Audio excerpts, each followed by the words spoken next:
right. Welcome to Afternoon Tea with KCWM's Ministry, where we talk about all things doula, birth, education. Afternoon Tea, we specifically talk about how they relate to KCWM's Ministry and the types of things that we do as a organization and how we help our doulas. So thank you for coming and visiting with us today. We love having you here.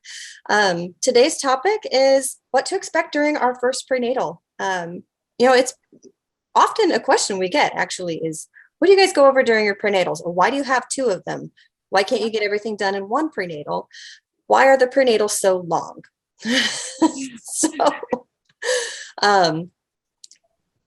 We're going to go over all of those questions for you because yes. It's a lot. Yes. I'm Brittany. I am a birth and bereavement doula certified by Stillbirthday. I have a bachelor's of science in health education. I'm a certified birth photographer, and I teach and make belly bindings using the Bangkung belly binding style.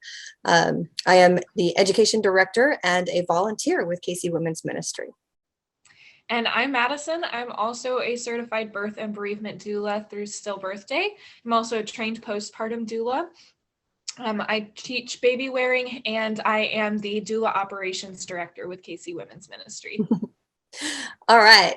And Madison is one of the ones, actually, I think both of us really spearheaded yes. what we do during our prenatals. But Madison keeps us all in line and makes sure that we cover all the documents that we need and everything. So yes. When I do a prenatal, let's just say it's 2 to 2.5 hours long. Either of my prenatals, it doesn't matter which one. Yeah, they end up being that long. Clearly, I'm a talker. They definitely average between an hour to 2 hours for all the different doulas in our organization, depending on how much chatting you do, how much really just talking to the client and getting to know them versus what we actually have planned that needs to be accomplished. Mm-hmm. It takes everyone a different amount of time, but they do average between an hour, 2 hours, sometimes upwards of 2.5, 3, depending on how well you click and how well you chat and all that good stuff. I have most definitely had 3-hour prenatals. I have too. Yeah. You're like, so after you have a 3-hour prenatal, you're like, yeah, I have to be at her birth because yeah. No, don't want to have to call in my backup or have my other primary go. Like, this is mine. Yeah, this is mine. I mean, we've totally meshed. We've totally completely connected, and it's necessary for you to be there. Yeah. So I do an introduction, introduce myself. We talk a little bit. I ask about what they want out of a doula. Like, why did you want to hire a doula? What do you want from a doula? What's my role in your birth? Yeah, absolutely. I love asking the question, especially because sometimes we have clients who didn't really know what a doula was before they found out about our services through our nonprofit partnerships. And they find out that they have this service available to them, but they don't really know what it is. And so they're still fairly new to the idea of a doula as a whole. And so one of my favorite questions to ask is, what got you excited about having a doula? Really just kind of framing it in that excitement. Like, this is a wonderful, beneficial service, but you still had to sign up for it. So what got you excited about having us here? Yeah, not that it was just another free service that you wanted to take advantage of, but why did you feel this was something for you? Yeah. I love that question too. Why did you hire a doula? And even though they potentially got this service as a free service, they're still hiring us. They are still inviting us into their space and into something that is personal and private and special. And that's an honor. No matter if it was gifted to them or not, if they were gifted or if they paid for it. Absolutely. So we have lots of paperwork, and thankfully now it is done ahead of time. Yes. But we still have to go over it.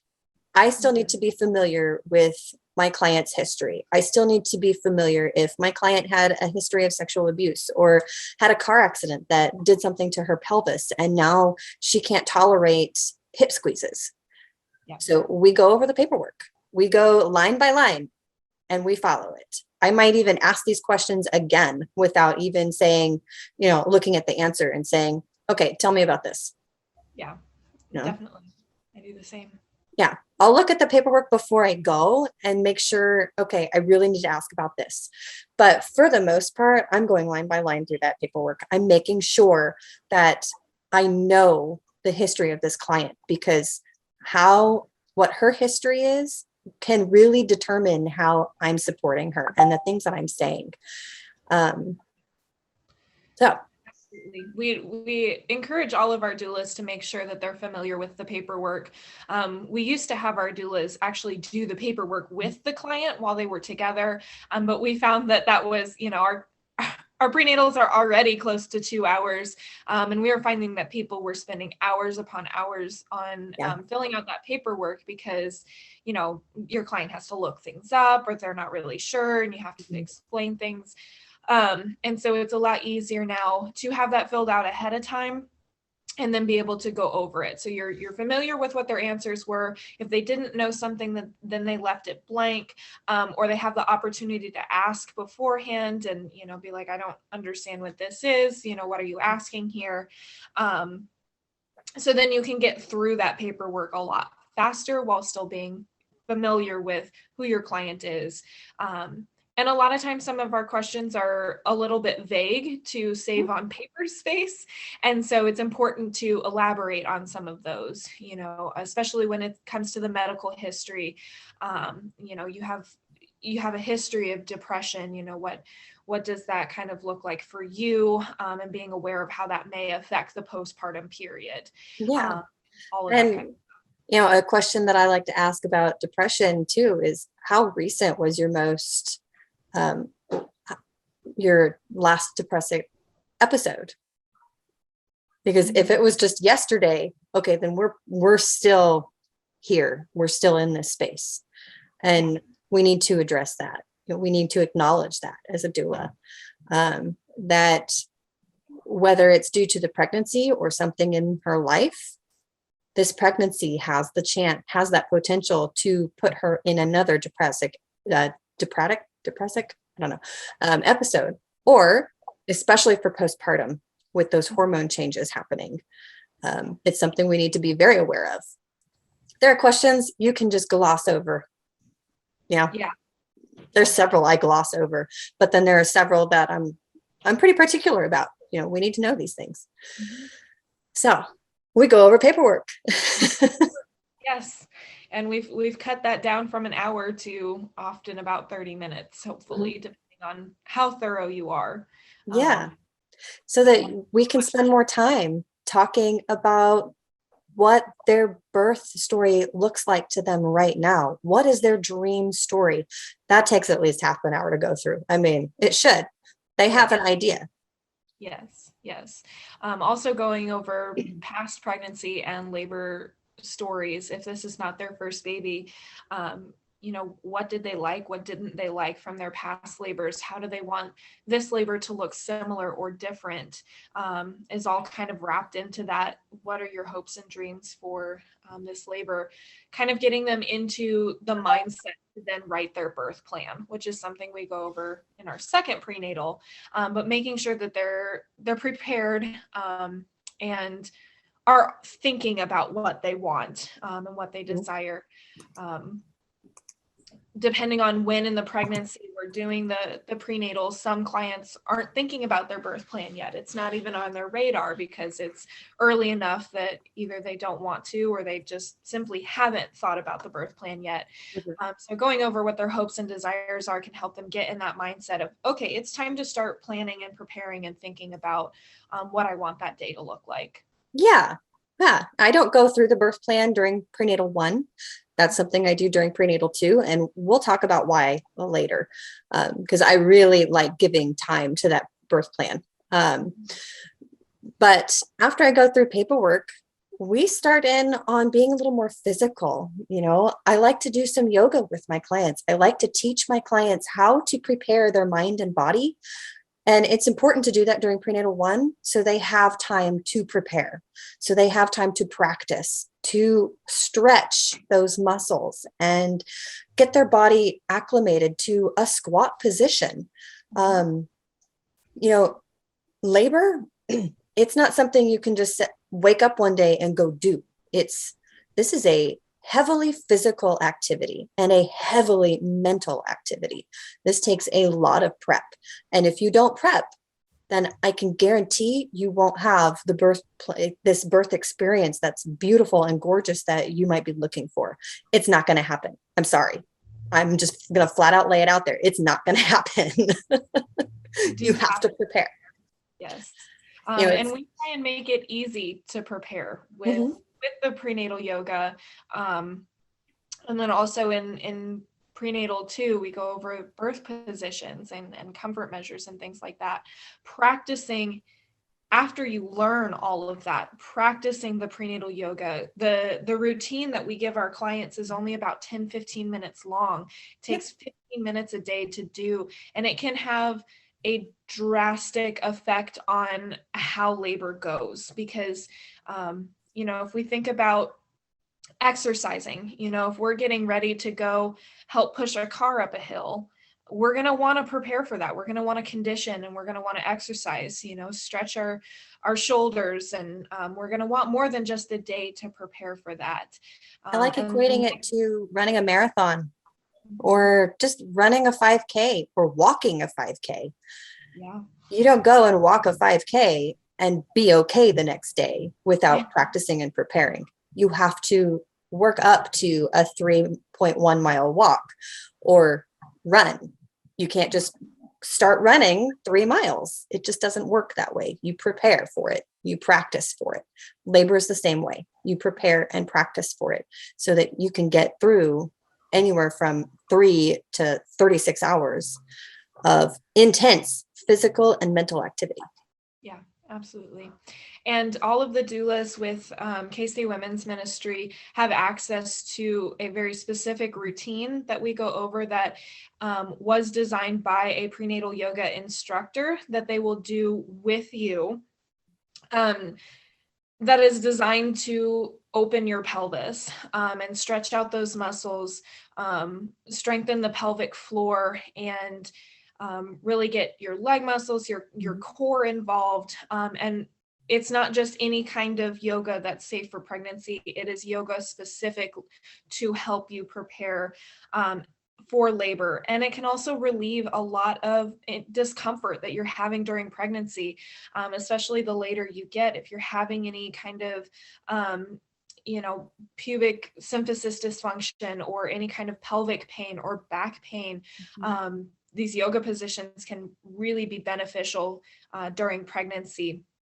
And so all of the doulas at KCWM's ministry have access to this. There's a video that they have access to that Kristen and I did that walks them through the routine. Sometimes, depending on how often you do the routine or how well you're comfortable with yoga. I'm sure, Brittany, you probably don't use the video. I know I don't use the video, but they do also have the option, if they're not 100% comfortable with that routine, to actually show the video to you during that prenatal and do it together. And do it together. I will use the flyer that I made and go through each of those movements and why we do each of those movements, how to best do them, and modifications that we can do. If, say, you're really tense in this one position, okay, well, what's a way we can change it to make it beneficial for you and not something that you want to avoid? Yeah, but yes, I think several of us do use the video. And then several of us use the flyer. Several of us use both. You have access to this flyer and we leave it with you. Our point with the yoga is that preparation is, it's our job to help you make sure you're at the best place that you can be for your labor. That's why you hired us. This is one of the biggest tools we have in our toolbox of helping you prepare for your labor. And being able to manage those contractions. We teach you some breathing techniques during our yoga sessions, during this particular yoga session. I'm not going to say it's a full-blown yoga session because it's not, but during this talk about yoga and ways that you can prepare your body, we are teaching you breathing techniques that are very useful in labor. From personal experience, before I even knew doulas existed, I was doing yoga during my pregnancies. And if it weren't for that breathing and the yoga, I don't think I would have been able to keep going in my labors. I'm pretty stubborn, so I probably would have, but like I'm hardcore stubborn. Sorry guys, but it did help me in being able to find my center each contraction and managing those contractions each time, and really focusing on those contractions and focusing on the moment and in the now.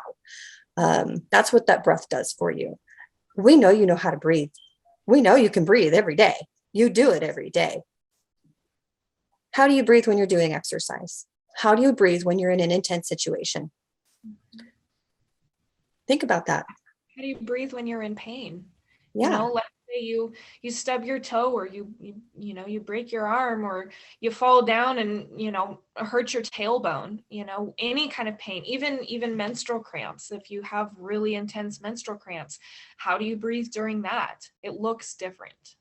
It does. It looks very different than your everyday breath. So we don't talk about breath. We don't talk about breath just because we think that you can't breathe. We talk about breath because it is another integral tool in our toolbox to helping you accomplish what you want to accomplish. Absolutely. So that leaves us with leaving our homework for you to do. You're like, homework? You're a doula. You leave me homework? Yes. We talked about that, we're getting our clients into the mindset of preparing their birth plan. So the next step is preparing your birth plan. Yeah. Now, that's not to say you have to do it alone, but it is something that we want you to be prepared for, to do with us. I use the birth plan. So we're not going to go into that yet. That is for video. That's for the next video. Stop what I'm doing. But the birth plan is homework that we leave for you. Yes. And then we leave a comfort measures list for you. Hopefully, our goal is you research it. Maybe you message us and ask us, well, what is this thing? Or maybe you know what it is, and go through and check all the things that you're comfortable with. Practice some of them. That's your homework with that document. And then we have another document. What is important to you? What is the most important thing to you in labor? And rank these 1 to 5. That's your homework. All right. So we will see you in the next video. We're going to talk about that second prenatal and these items that we have left you for homework. Yes. Absolutely. Okay. So that's the end of this video for today. Make sure you hit the like button, subscribe, and get notifications. We have a couple of pregnant doulas who, on a week-by-week basis, through their pregnancy, they give you updates about their pregnancies and training. So we're teaching you what to expect in each week as well. And it's awesome. Just going to say, I'm with them. I love them. I aside from the fact that they're my friends and I like knowing what they're going through and all of that, if you're even have the slightest shred of interest of pregnancy, I mean, it's so fun to know how everyone else is doing and what they're going through, and especially if you're pregnant yourself, knowing that hop on, follow your friends. Yeah, you're not alone. Follow your friends. Yes. So if you have questions, you have a topic that you want us to cover, please leave it in the comments, message us on Facebook, send us an email to contact@kcwomensministry.org. We'd be thrilled to answer those questions in a video for you. So I'm Brittany, and I'm Madison, and we're with KC Women's Ministry. Thank you so much for joining us today. It was a pleasure.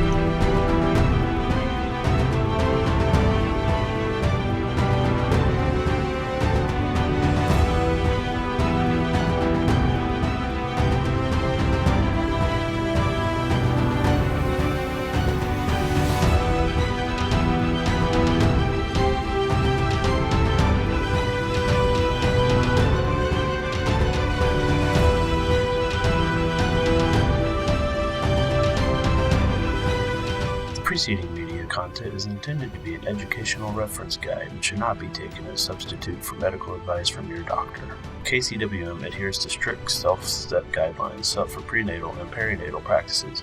Any advice, instruction, or information found within the content of this video, you should always research these subjects for yourself. Make the decision based on all the information available to you and/or seek the advice of a medical professional with any questions you have regarding the medical condition. The subject matter of this media content may not be suitable for all ages. Viewer and listener discretion is advised. Thanks for watching. For more information, go to kcwomensministry.org.